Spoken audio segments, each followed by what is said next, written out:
मेरे गुरुदेव की महिमा बड़ी अद्भुत निराली है। मेरे गुरुदेव की महिमा बड़ी अद्भुत निराली है भर जाती वो सब झोली जो जन्मों से ही खाली है भर जाती वो सब झोली जो जन्मों से ही खाली हैं। यहाँ तम की नहीं सत्ता, यहाँ हर दिन दिवाली है। यहाँ तम की नहीं सत्ता, यहाँ हर दिन दिवाली है। भराया लोक अंतर में, नजर में प्रेम लाली है।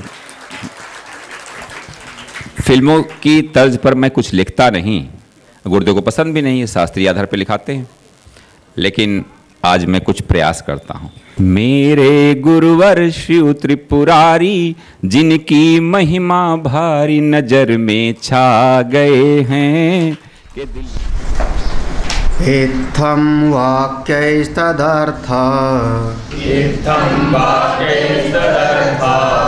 अनुसन्धानं श्रवणं भवेत् युक्त्या संभावितत्व अनुसन्धानं मननं तु तत् ताभ्यां निर्विचिकित्सेऽर्थे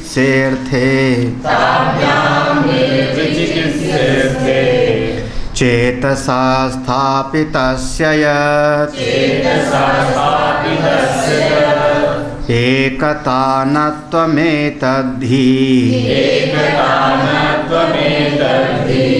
निदिध्यासनमुच्यते।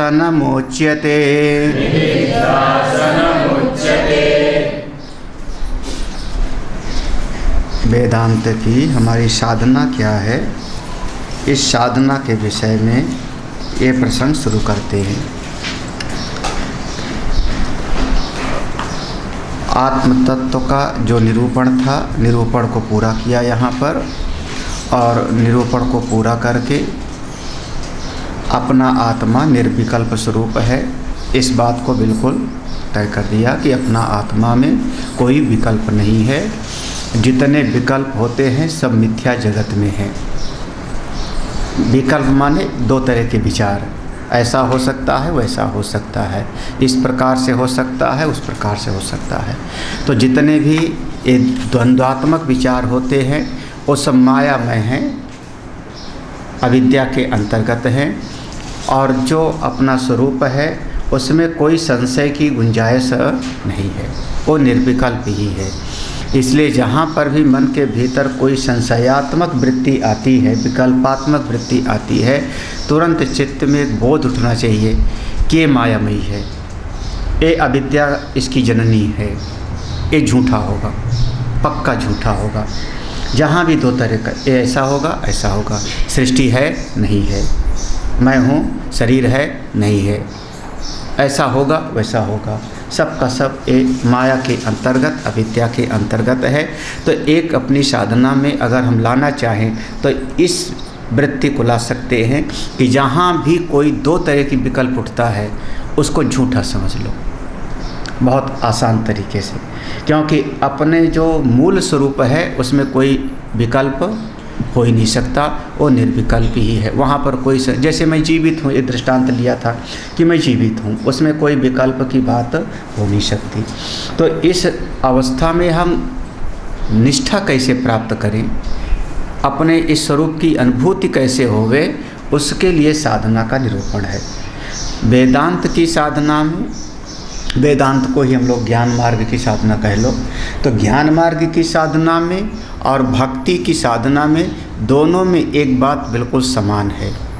भक्ति की साधना में भी हम कहेंगे पहली भक्ति श्रवण है, श्रवणम कीर्तनम विष्णु स्मरणम पाद सेवनम अर्चनम वंदनम दास्यम सख्यम आत्मनिवेदनम।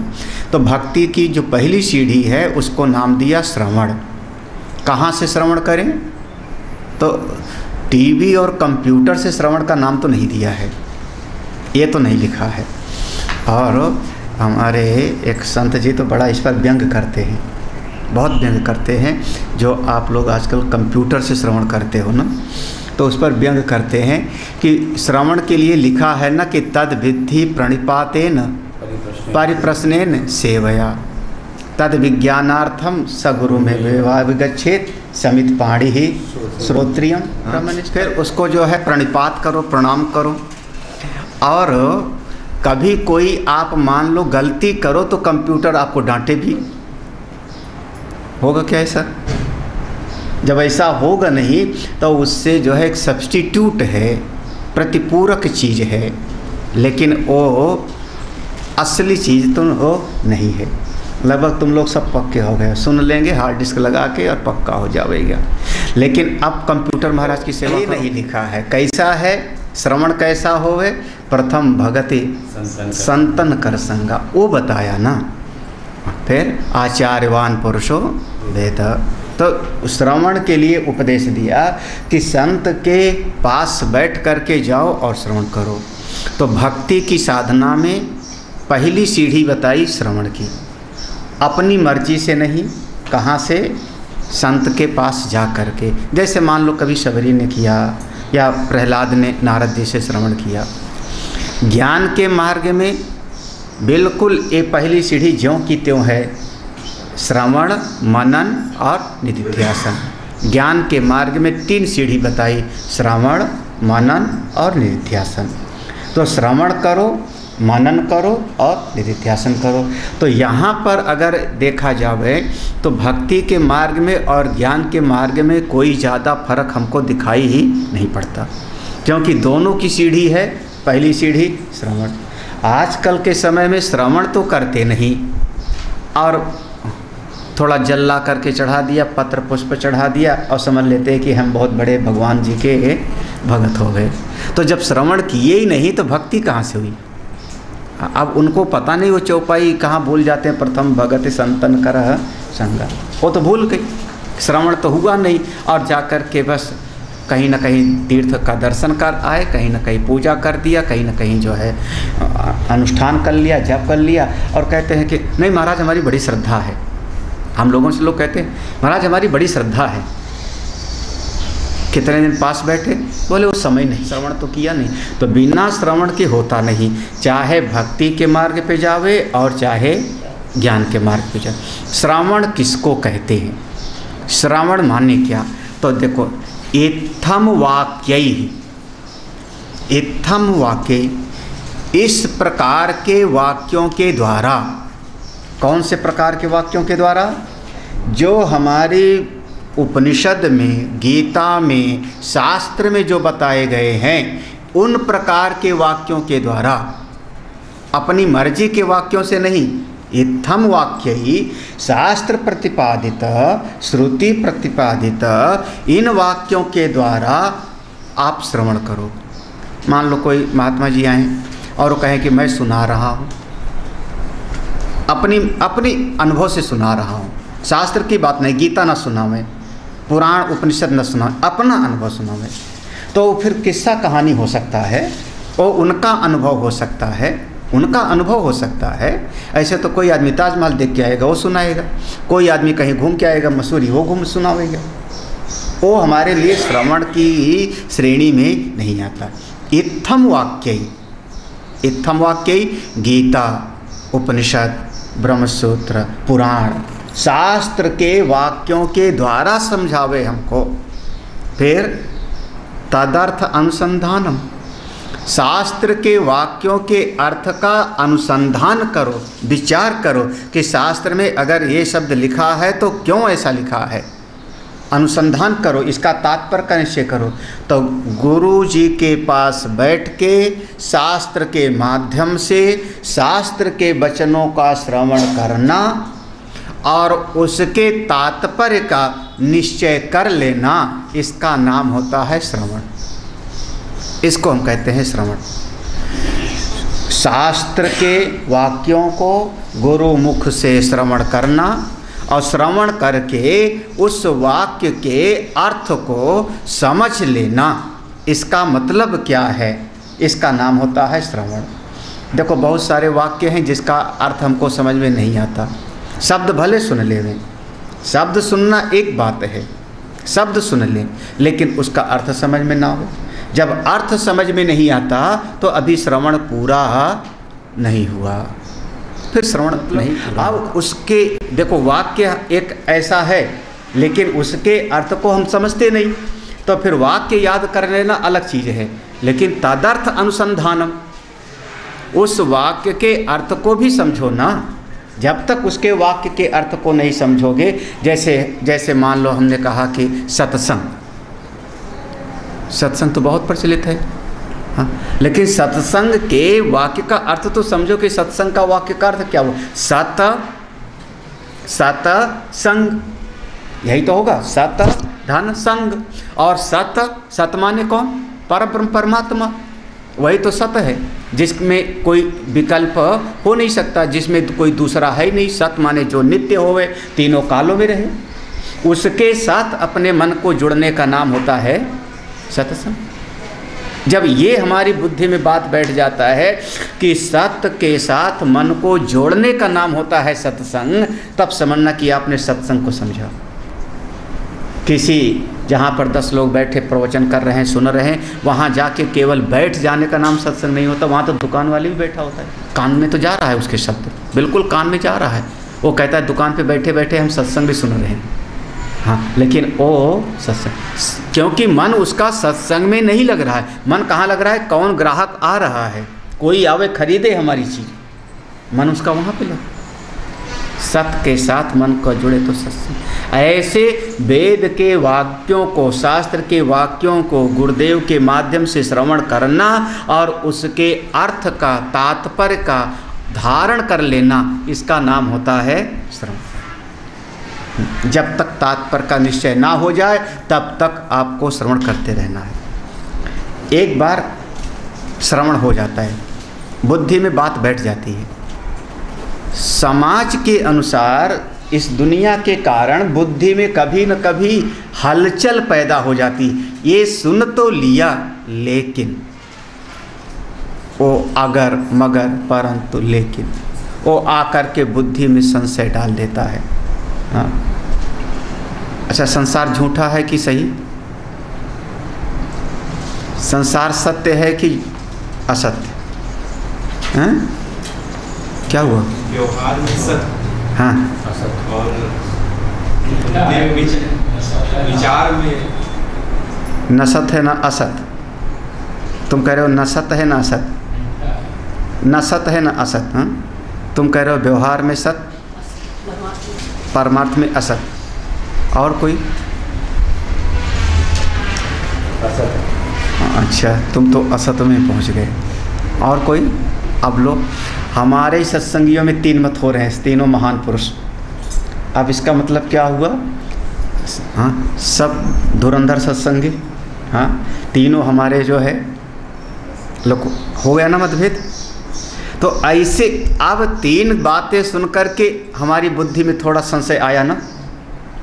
संसार न सत्य है न असत, ये बात सही कि संसार व्यवहार काल में सत्य है, बाकी परमार्थ में असत है, ये सही कि पूरी तरह से असत है, ये मन में संशय आ गया। तो जब मन में संशय आ जावे तब शास्त्र प्रतिपादित युक्तया संभावित तत्वानुसंधान, युक्ति के द्वारा तत्व का मनन करो। अब विचार करो, इसका नाम होगा मनन।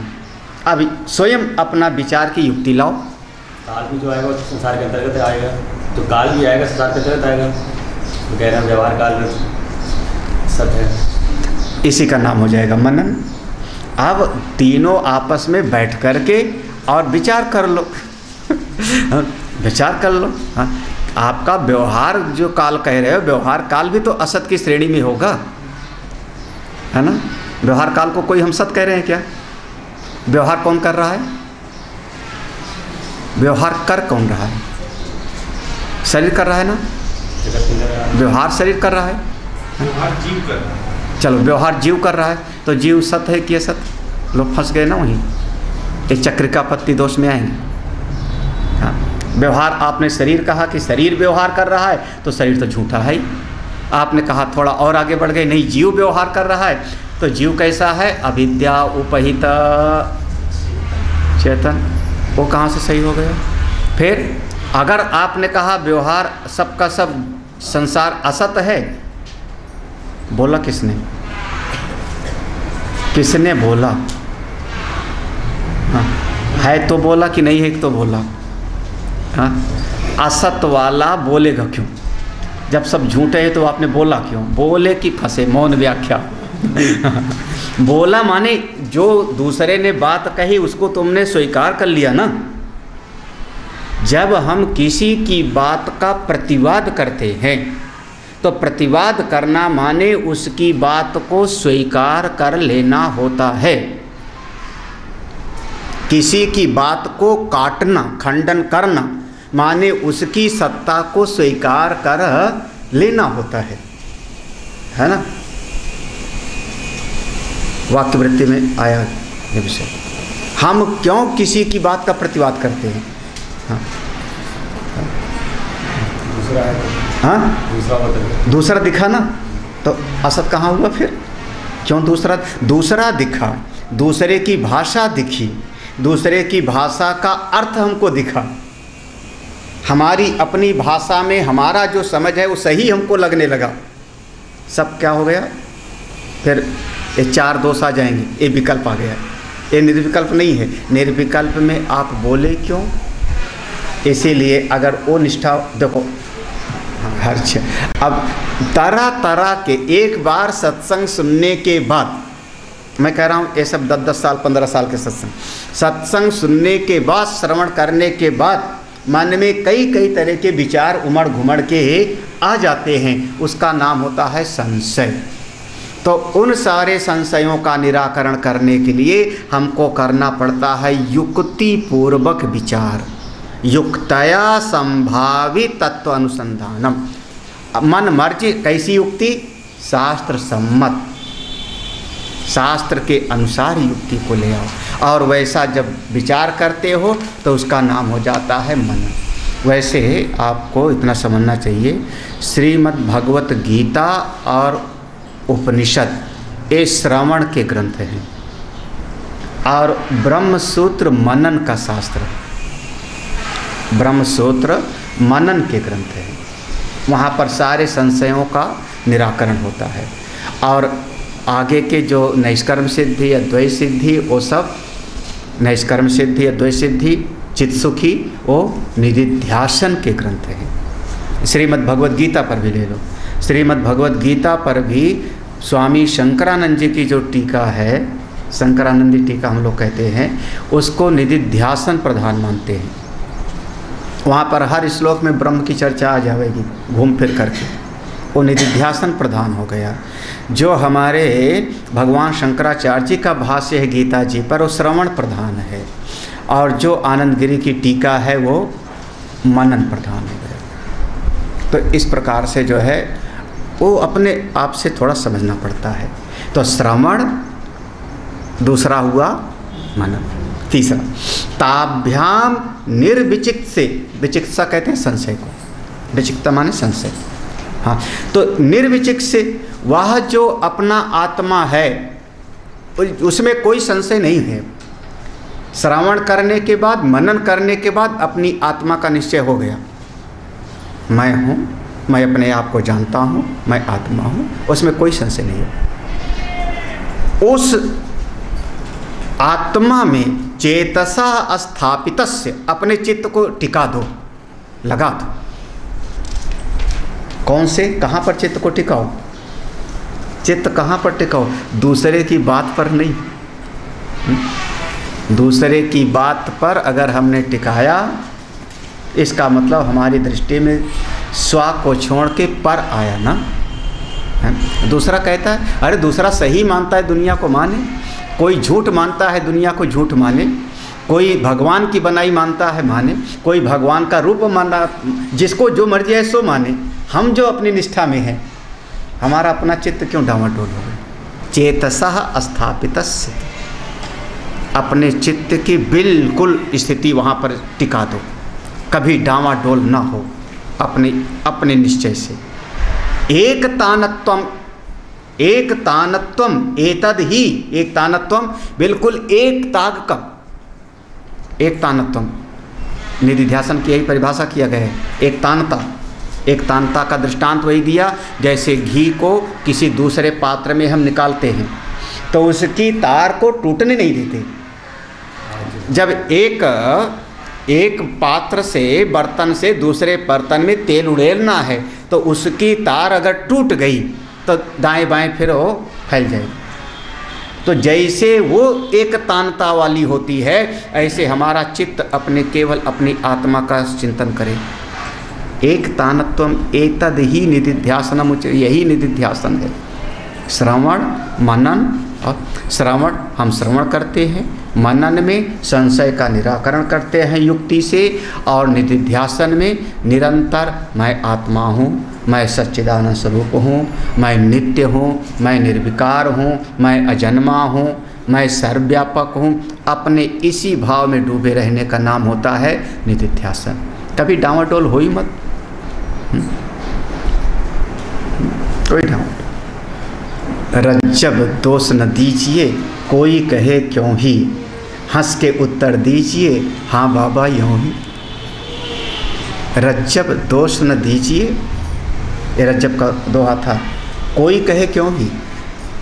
रज्जब कहते हैं अगर अपने परमात्मा से एक होना है तो किसी भी गुण दोष का चिंतन मत करो, जो है जैसा है।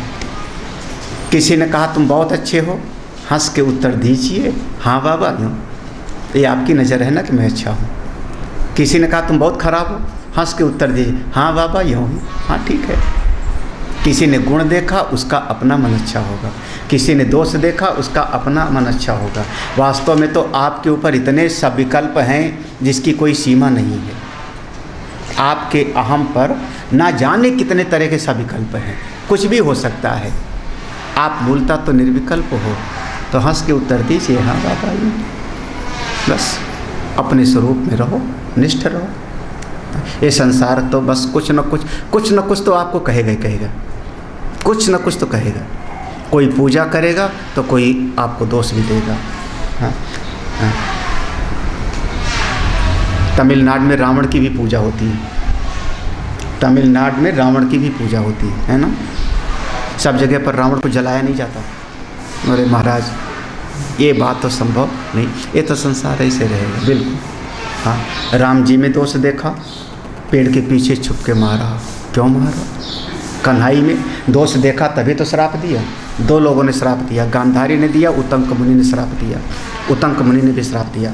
बस सबसे बढ़िया तरीका एक चीज़ है, वो हमको बहुत अच्छा लगा, वो जब दोहा पढ़ा तो रज्जब दोष न दीजिए कोई कहे क्यों ही, हंस के उत्तर दीजिए हाँ बाबा यूँ ही। निधिध्यासन में अपने स्वरूप में निष्ठ रहता है। भागवत पढ़िए आप, भागवत पढ़िए आप तो जो भागवत में वर्णन आवेगा। सुखदेव भगवान जब आते हैं परीक्षित के पास तो बहुत सारे लोग पत्थर फेंकते हुए आ रहे थे। पागल है, पागल है, जिसको पहचाना नहीं जा सकता। एक श्लोक भी ढूंढ के देखना कि सुखदेव जी ने किसी को उत्तर दिया हो। पत्थर उठा के मारा होगा, तुम हमको मार रहे हो तो मैं भी मारूंगा तुमको। हाँ, ये नहीं लिखा है। ये लिखा है कि उनके पीछे पीछे बाल बुद्धि वाले जो नासमझ हैं ऐसे लोग पत्थर फेंकते आ रहे थे, पागल है, पागल है। लेकिन ये नहीं लिखा कि सुखदेव जी किसको उत्तर दे रहे थे, ये बिल्कुल नहीं लिखा। गुरुदेव किसी को उत्तर नहीं दे तो बचने का प्रयत्न करेंगे। हाँ, बचने का प्रयत्न करें, जैसे किसी को उत्तर नहीं दे हाँ, तो उससे बचने का प्रयत्न करें। हाँ, तो सांप है तो गले मत लगाओ, चले जाओ, उसमें क्या। अब शेर है तो उसके सामने जा कर के हम थोड़े कहेंगे आ तो मुझको खा ले, हाँ, है ना। अब ये तो नहीं है, लेकिन अब उसको समझना पड़ेगा। तो बचने का प्रयत्न करेंगे, हाँ, उसकी सत्ता स्वीकार करेंगे। हाँ, ठीक।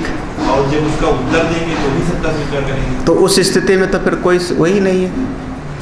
जिस दिन वो स्थिति पैदा हो जाएगी ना, वो भाव आ जाएगा। निधिध्यासन करते करते, अभी आगे प्रसंग यही सब आएगा। वो स्थिति जब आ जाएगी ना, तो योग दर्शन में एक सूत्र दिया, तत्सन्निधौ वैर त्यागः, तत्सन्निधौ वैर त्यागः। वो स्थिति जब आ जाएगी तो उनके सामने शेर भी आ जाएगा तो वो उसके भीतर शत्रुता का भाव नहीं होगा। वो शायद मारे ना आपको, शाम भी शायद काटे ना आपको।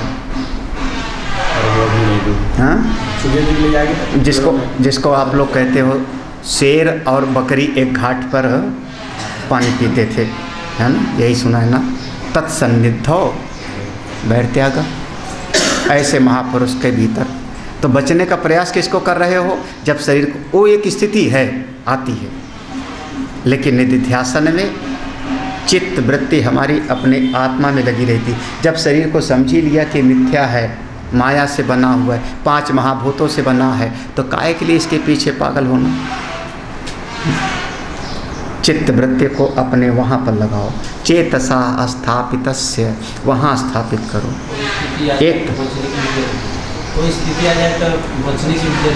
एक स्थिति में होता है, महापुरुष लोग ऐसे रहते हैं, वो बचने का भी प्रयास नहीं करते। हाँ, जड़ भरत को बलि चढ़ाने के लिए ले गए भगवान शंकराचार्य जी को। उसने कहा कापालिक ने तुम्हारा सिर चाहिए। भगवान शंकराचार्य ने कहा दिन में मत ले चलो, रात में ले चलना, काट लेना। एक स्थिति वो भी आती है, वो सर्वोच्च स्थिति है। समझ लो कि मेरा आदर्श है, हमारा एक आदर्श है, हमारी एक मनोभूमि वहाँ तक पहुँचना है। आज नहीं है, लेकिन हम लक्ष्य तो बढ़िया रखें ना, आदर्श तो बढ़िया बनाओ। अब जैसे भले हम प्रवृत्ति में हैं, हम प्रवृत्ति में हैं, हमको मान लो प्रवचन करना है, शास्त्र पढ़ना है, पढ़ाना है, आश्रम बनाना है, व्यवस्था से प्रवृत्ति में है, लेकिन आदर्श तो हमारा तपोवन महाराज ही है ना, आदर्श तो हमारा रामकृष्ण परमहंस ही है ना, निवृत्ति वाले ही ना। लक्ष्य तो हमारा वो होना चाहिए ना, सबसे मुक्त।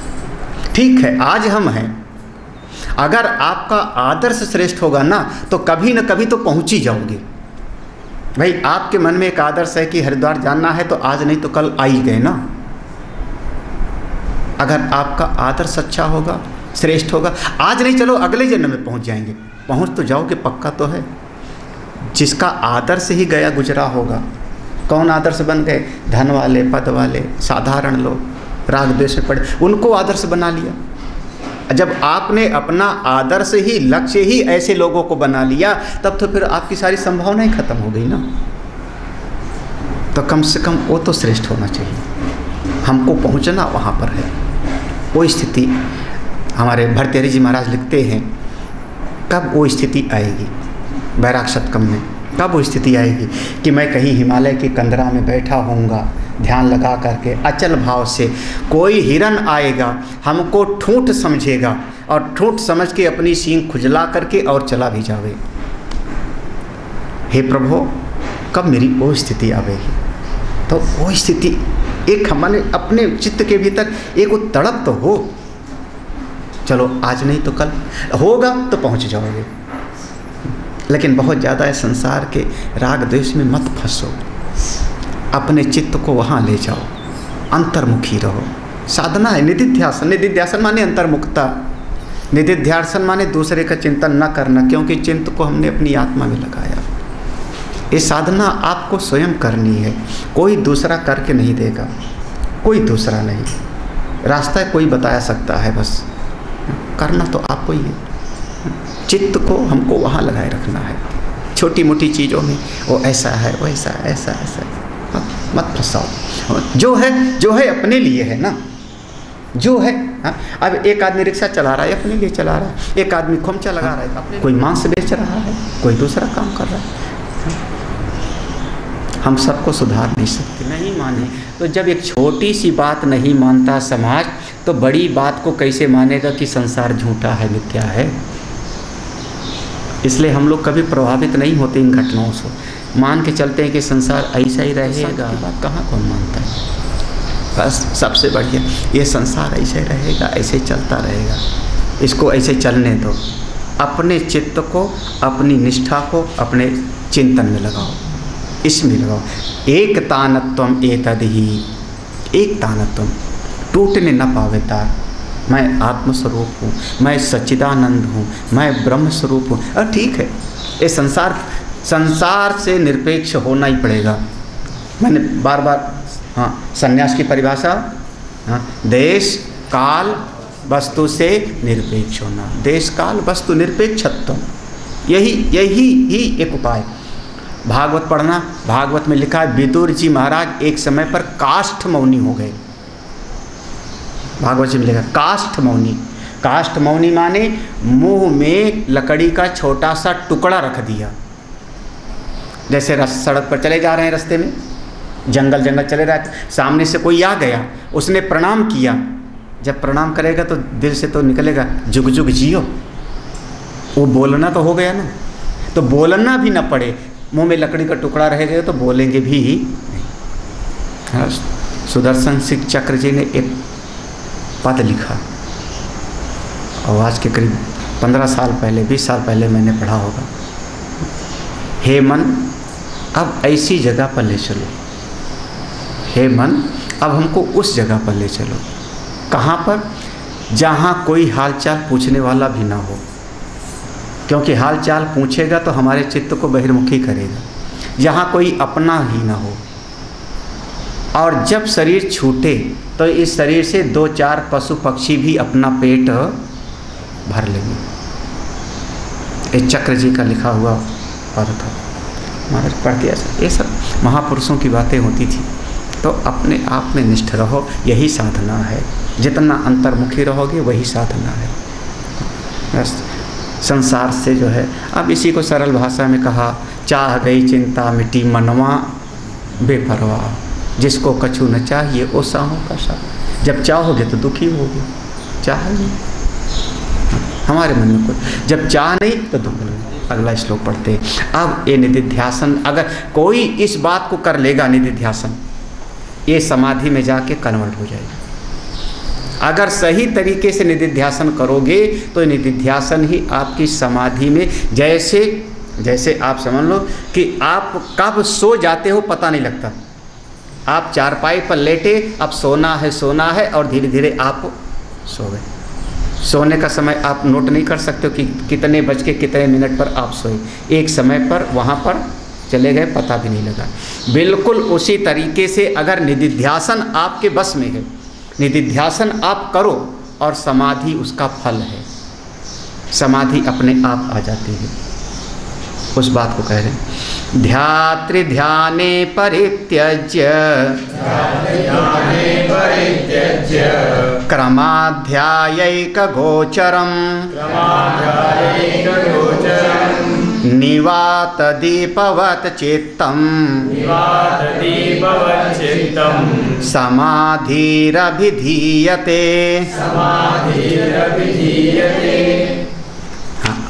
ध्यात्रि ध्याने परित्यज्य, ध्यात्रि और ध्यान, ध्यान करने वाला और जिसका ध्यान कर रहे हैं वो,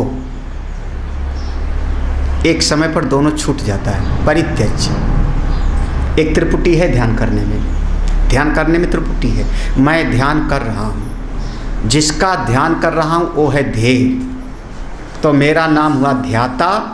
जिसका सोच रहा हूँ वो है ध्येय, और दोनों का जो बीच में चिंतन हो रहा है उसका नाम है ध्यान।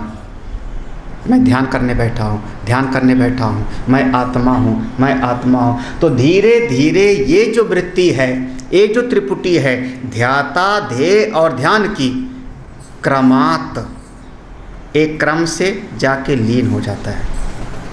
कहाँ पर? अपने स्वरूप में, क्रमात् ध्येय एक गोचरम, अपने ध्येय में, अपने स्वरूप में लीन हो जाता है। निवात दीपवत चित्तम, तो जैसे बिल्कुल चारों तरफ से हवा ना होवे, कांच के अंदर रख दो और उस समय पर एक ज्योति जल रही हो, निवात दीपवत चित्तम, वो लौ बिल्कुल डामाडोल नहीं होती, बाहर रखोगे तो लौ हिलेगी, लेकिन बिल्कुल निवात से रहित, निवात माने हवा, जहाँ पर कोई हवा न जावे वहाँ रख दो, उसकी लौ सीधी उठती है। ऐसे आपका चित्त, उसका नाम है समाधि। समाधि अभिधीयते, वो आपकी समाधि। अब आपका चित्त डामाडोल नहीं होता, किसी पर नहीं जाता, न किसी बाह्य वस्तु पर, न किसी बाह्य व्यक्ति पर, केवल अपने स्वरूप में, अपने स्वरूप। हाँ, दीपक से दृष्टांत देना, आप एक समझना कि दीपक का स्वभाव है कि हमेशा ऊपर उठेगा। आप मोमबत्ती को उल्टा कर दो, लौ कैसी होगी करके देखना। मोमबत्ती को उल्टा कर दो जला करके, तब भी उसकी लौ ऊपर की तरफ उठेगी। अब ठीक है, उसका ऑक्सीजन है, किस कारण से उठता है, लेकिन दीपक का स्वभाव है कि उसकी लौ ऊपर उठती है। ऐसे अपने चित्त का स्वभाव बनाना है, हमको अपने आप को ऊपर उठाना है, ऊपर उठाना है, हमेशा ऊपर, हमेशा ऊपर, उस भाव के साथ जाओ। इसी का नाम समाधि हो जाए।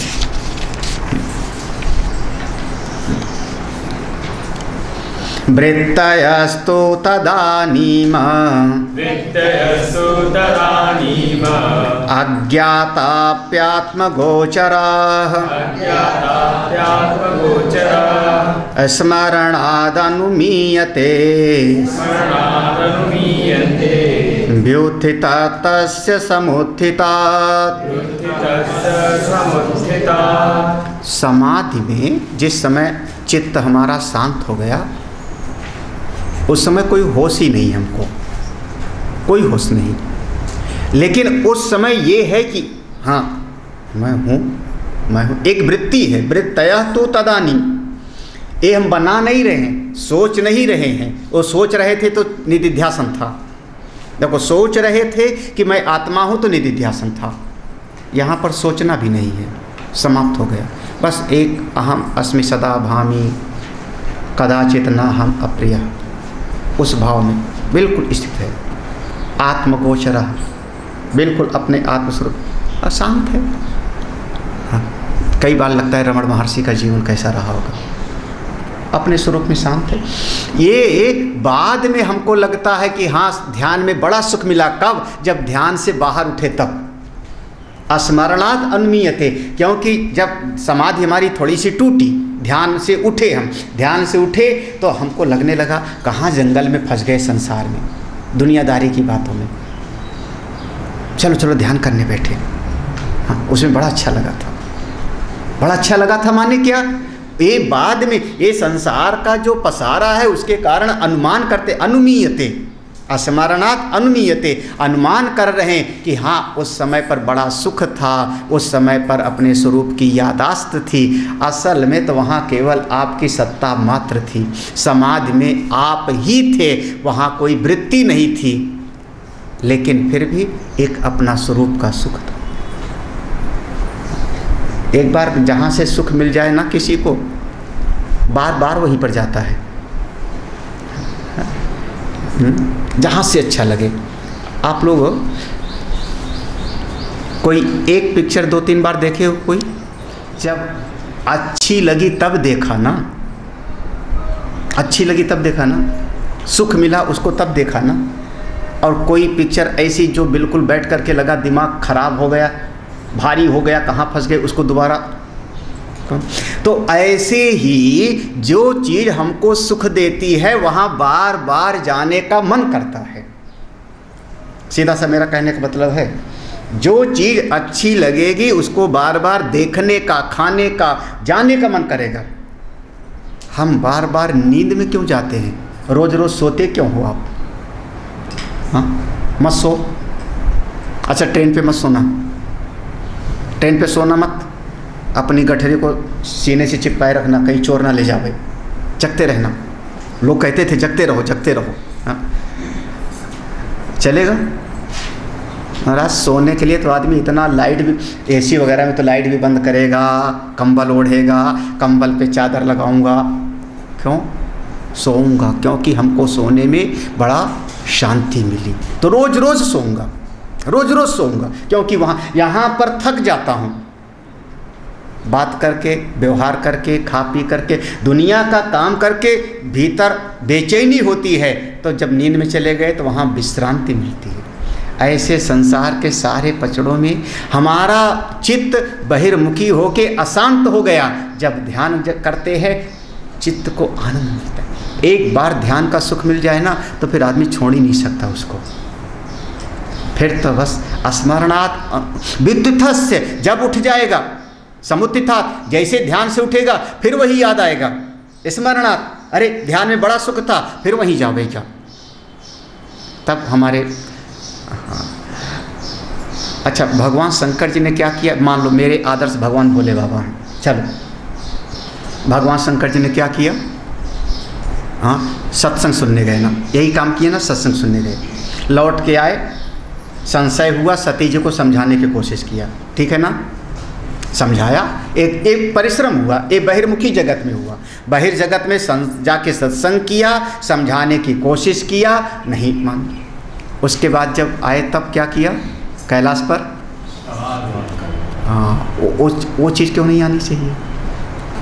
शंकर सहज स्वरूप संहारा, लागी समाधि अखंड अपारा।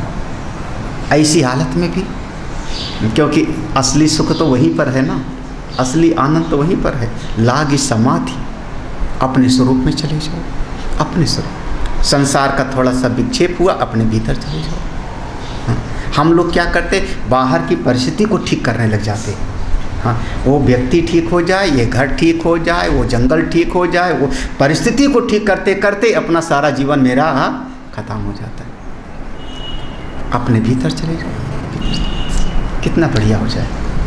अच्छा, यही चीज़ मान लो दशरथ जी कर लेते, यही दशरथ जी कर लेते, तब अपने स्वरूप को संभालते, गुरुदेव वशिष्ठ से पूछते और ध्यान करने लगते। भागवत पढ़ना, भागवत में धृतराष्ट्र की मुक्ति का वर्णन है, धृतराष्ट्र की गांधारी की मुक्ति का वर्णन है। जब विदुर जी उनको रात में चुपके से ले गए महल से, हस्तिनापुर के महल को छोड़ करके जब जंगल की तरफ गए, युधिष्ठिर जब राजा उजा बन गए तब, और वहाँ जा कर के फिर उसके बाद में वो ध्यान कर रहे थे। उस समय जंगल में आग लगी, दावानल, बीच में फंस गए और ध्यान करते करते उनका शरीर छूटा, तो धृतराष्ट्र की मुक्ति का वर्णन है। हाँ, आपको कभी कभी सोचना चाहिए कैसे मुक्ति हो गई। वो तो पापी था ना, हम लोग तो यही कहते हैं, सबसे बड़ा दुष्ट धृतराष्ट्र, उसी के कारण तो महाभारत हुआ। लेकिन भागवत जी में तो लिखा कि मुक्ति हो गई उसकी। तो इसलिए अपने चित्त को वहाँ पर ले जाओ, बार बार खींच खींच के लगाओ, बार बार ले आओ अपने स्वरूप की तरफ में। कैसे? जब बार बार लाने का नाम हो जाएगा अभ्यास। अब इस संसार के अभ्यास के कारण बाहर की तरफ भाग जाता है। संसार का अभ्यास ज़्यादा है तो चित्त को हम चाहते भी हैं तो बाहर की तरफ दौड़ पड़ता है, अंदर नहीं लगता। तो जैसे संसार के अभ्यास से बाहर की तरफ जाता है, ऐसे ध्यान के अभ्यास से अभ्यास ज़्यादा करो तो भीतर की तरफ लाने का अभ्यास डालो। देखो उस बात को कहते हैं, वृत्ति नाम अनुवृत्तिस्तु प्रयत्नात् प्रथमादपि आदृष्ट असकृद अभ्यास संस्कार सचिवात् भवेत्। वृत्ति नाम, ये जो चित्त की वृत्ति है ना, विचार, वृत्ति माने विचार, मन का जो विचार है, ये बार बार जाता है, अनुवृत्ति बार बार जाता है। कैसे? इसको भीतर ले आओ। हाँ देखो, जैसे बाहर जाता है, क्यों? बाहर जाने का 3 कारण है। बाहर जाने का 3 कारण, चित्त के बाहर जाने का 3 कारण, एक संस्कार, एक अदृष्ट और एक अभ्यास। संस्कार, भाई बचपन से जो चीज़ हम खाते रहे वो संस्कार पड़ गया हमारे चित्त पे, हमारा चित्त वहाँ संस्कार से चला जाएगा। हाँ। उसको कहते हैं संस्कार। देखो संस्कार क्या है? संस्कार माने कोई बड़ा आदमी दिखाई पड़ गया, बुजुर्ग दिखाई पड़ गया, तो हमारा संस्कार है कि हम हाथ जोड़ के उसको प्रणाम करेंगे। विदेशी आदमी का संस्कार नहीं होगा, वो हाथ मिलाएगा। अब हमारा चित्त ने कहा, चित्त की वृत्ति क्या हुई कि इनके चरण छूं, ये हमारे नाना जी हैं, दादाजी। तो आपकी वृत्ति में क्या आया? संस्कार। ठीक है। दूसरा है अदृष्ट। अदृष्ट हम कहते हैं कई कई जन्मों का किया हुआ कर्म जो लेकर के आए हो प्रारब्ध, उसको हम कहते हैं अदृष्ट। उसके कारण भी अदृष्ट, उसके कारण भी वृत्ति वहाँ पर चली जाती है। कई बार ट्रेन में 10 लोग बैठे हों, किसी आदमी को देख करके लगता है ये अच्छा आदमी है, इससे बातचीत करना चाहिए, इससे मेलजोल करना चाहिए। क्यों? वहाँ पर अदृष्ट काम कर रहा है आपका। और कभी कभी संस्कार और अदृष्ट के अलावा अभ्यास से भी जाता है। अभ्यास बहुत होता है महाराज। हाँ, अभ्यास, कई लोगों का अभ्यास बन जाता है उंगली फोड़ने का, है ना। मैं फोड़ तो सकता हूँ ना। हाँ, तो बैठे रहेंगे तब भी ऐसे ऐसे कुछ न कुछ है। वो कैसे हो रहा? अभ्यास से। कुछ लोग देखो कुर्सी पर बैठेंगे तो फिर जो है अपना, जैसे मान लो कहीं बैठ गए तो कुछ न कुछ घासें तोड़ रहे हैं। तिनका लिया और तिनकों को तोड़। क्यों तोड़ रहे हो आप? बोले होश नहीं है। उनको कह दो क्यों तोड़ रहे हो तो रुक जाएंगे। वो कैसे हो रहा था? अभ्यास के कारण। तो हमारी वृत्ति बाहर जाती है 3 कारण से। संस्कार, अदृष्ट, अदृष्ट माने पूर्व जन्मों का आया हुआ, उसके कारण से। अदृष्ट, संस्कार, संस्कार माने बचपन से जो जिस परिवार में हम रहें, और अभ्यास, आज जो हम अभ्यास करें, ये 3 कारण से। तो जैसे संसार में चित्त की बहिर्मुखता के 3 कारण हैं, चित्त हमारा बाहर भागता है 3 कारण है, वैसे यही 3 कारण है चित्त की अंतर्मुखता के भी। हाँ, ध्यान में भी जाने का महाराज, अगर बचपन से संस्कार पड़ जावे ना तो हाँ, क्या बढ़िया बात है। हाँ, बचपन से सत्संग सुने, ध्यान में बैठे, धीरे धीरे उसको अच्छा लगने लगेगा। इसको हम कहेंगे संस्कार पड़ा, संस्कार हुआ। हम लोगों के यहाँ पर एक रोटी बनाई, गाय को दे आओ, छोटे बच्चे को दे दिया, ले जा गाय को दे आओ। अब वो बच्चा लेकर के उस रोटी को गाय को देने के लिए जा ढूंढ। गाय के प्रति श्रद्धा तो बढ़ गई ना उसकी, गाय के प्रति श्रद्धा तो बढ़ी ना, इसका नाम हो गया संस्कार। फिर जहाँ जब बच्चे को लेकर के दादी जा रही कहीं पर, रास्ते में मंदिर दिखाई पड़ा, मत्था टेका, बच्चे भी मत्था टेक लेगा। बड़ा हो जाएगा तो भी मंदिर के सामने सर झुका के जाएगा, इसका नाम हो गया संस्कार। ऐसे ही जब ध्यान करने का एक बार संस्कार पड़ जाएगा तो ध्यान करने में अच्छा लगेगा। दूसरा अदृष्ट, बहुत बार होता है कि संस्कार तो होवे, अच्छे परिवार में होवे, लेकिन उसके अपनी कमाई नहीं है। संस्कार परिवार के वातावरण से आया है, समाज के वातावरण से आया है, और अदृष्ट अपने पूर्व जन्म की कमाई है। पूर्व जन्म से कुछ लेके नहीं आया है तो 10 लोग भी ध्यान करते रहे ना, तो वहाँ बैठ करके, क्योंकि भीतर कुछ है ही नहीं पूर्व जन्म का, तो 10 लोगों को ध्यान करता हो, अच्छा आंख बंद करके प्लानिंग कर रहे हो कहाँ चोरी करना है। हाँ, क्यों? क्योंकि उसकी अपनी कमाई नहीं है। हाँ, हमारी अपनी भी होनी चाहिए। अदृष्ट उसको हम कहते हैं, अच्छा लगता है। तीसरा है फिर करत करत अभ्यास ते जड़मति होत सुझाव। ये ध्यान में भी यही 3 चीज़ें हैं, यही बात को बताया। अदृष्ट असकृत अभ्यास, अदृष्ट असकृत, असकृत अदृष्ट असकृत अभ्यास, संस्कार सचिवात, यही सचिव हैं। सचिव माने मंत्री हैं, यही हमको ले जाते हैं ध्यान में, यही हमको ध्यान में लगा देते। इसलिए निरंतर ध्यान में थोड़ा बैठने की कोशिश करते रहो, धीरे धीरे आगे बढ़ जाओगे। जब ध्यान लग जाएगा तो कैसे होंगे? देखो अगला श्लोक बहुत बढ़िया कहते हैं, गीता का श्लोक है ना, याद। यथा दीपो निवातस्थ इत्यादिभिर अनेकधा भगवान् इममेवार्थम् अर्जुनाय निरूपयत। जैसे दीपक का दृष्टांत जो यहाँ पर दिया ना स्वामी विद्यारण जी महाराज पूज्यपाद कह रहे हैं, ये भगवान ने भी तो भगवान इमम एव अर्थम, यही अर्थ तो भगवान ने अर्जुन को बताया था ना समाधि का। ध्यान का कि जैसे किसी दीपक को रखो, गीता जी के 6ठे अध्याय में दीपक को रखो और हवा ना होवे, शीशे के अंदर रखो, तो जैसे उसकी लो बिल्कुल ऊपर उठती है, ऐसे अपने चित्त को बराबर ऊर्ध्वगति की तरफ ले जाओ, ऊपर की तरफ ले जाओ। यथा दीपो ने, अपने चित्त को वैसा बना लो। बहुत अनेकधा इत्यादि अनेक प्रकार से समझो, अपने चित्त को अंतर्मुखी बनाओ, अपनी आत्मा से जोड़ो। ये हमारा जो मन है ना, मन बड़ा दुष्ट है, बीच में अड़ंगा डालता ही है।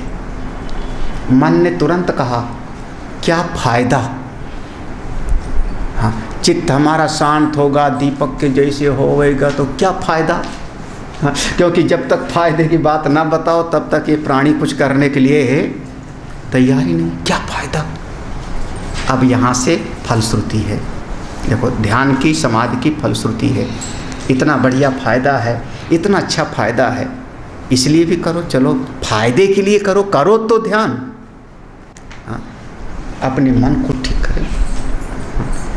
अनादौ इह संसारे संचिता कर्म कोटयः अनेन विलयं याति शुद्धो धर्मो विवर्धतः। देखो ये जो संसार है ना, जगत अनादिकाल से चला आ रहा है, कब से चला आ रहा है इसका कोई पता नहीं। और इस अनादि अनंत संसार के प्रवाह में जीव न जाने कितनी बार पैदा हुआ है और मरा है। 84 लाख हम लोग कह देते हैं, 84 लाख जन्मों में कभी मनुष्य बना, कभी देवता बना, कभी दैत्य बना।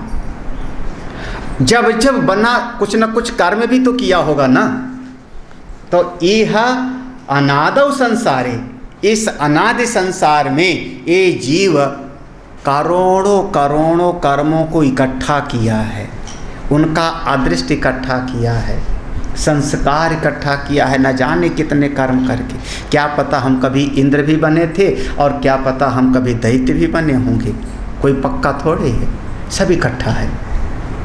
लेकिन विशेषता ये है अनेन विलयम यान्ति, अनेन इस ध्यान के द्वारा, इस समाधि के द्वारा, ये ध्यान समाधि एक अग्नि के जैसा है।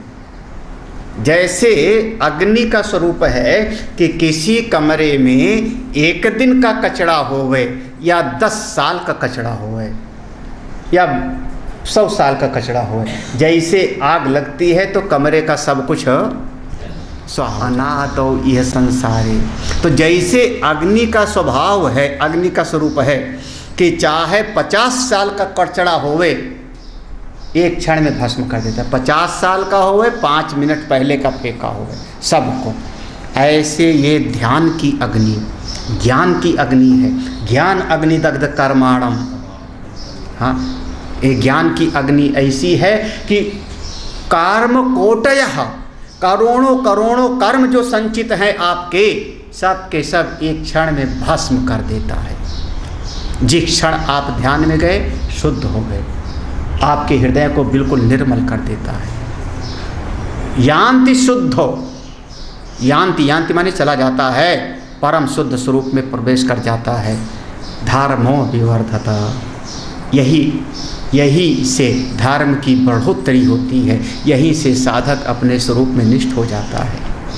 इस ध्यान का, समाधि का इतना बढ़िया लाभ है कि जितने सारे आपके जो भी कर्म हैं, अब यहाँ पर हम नहीं कह रहे हैं पाप की पुण्य, धर्म के धर्म, संचिता कर्म कोट है, जितने भी कर्म हैं सब के सब स्वाहा, आपके सारे संचित कर्म खत्म, आप स्वरूप में निष्ठ हो जाते। इसलिए समाधि ध्यान में अभ्यास करते रहना चाहिए। आगे थोड़ा प्रसंग बदलता है समाधि के बारे में, और इस समाधि में जो आगे बदल रहा है यहाँ पर आ जाता है योग दर्शन का विषय आ जाता है, तो उसको हम लोग शाम को देखते हैं। आज यहाँ पर विश्राम लेते हैं। श्रवण, मनन और याद है ना? ये 3 साधन है, श्रवण, मनन, ये 3 साधन है। साधन माने करना पड़ता है, ये 3 हमको करना है।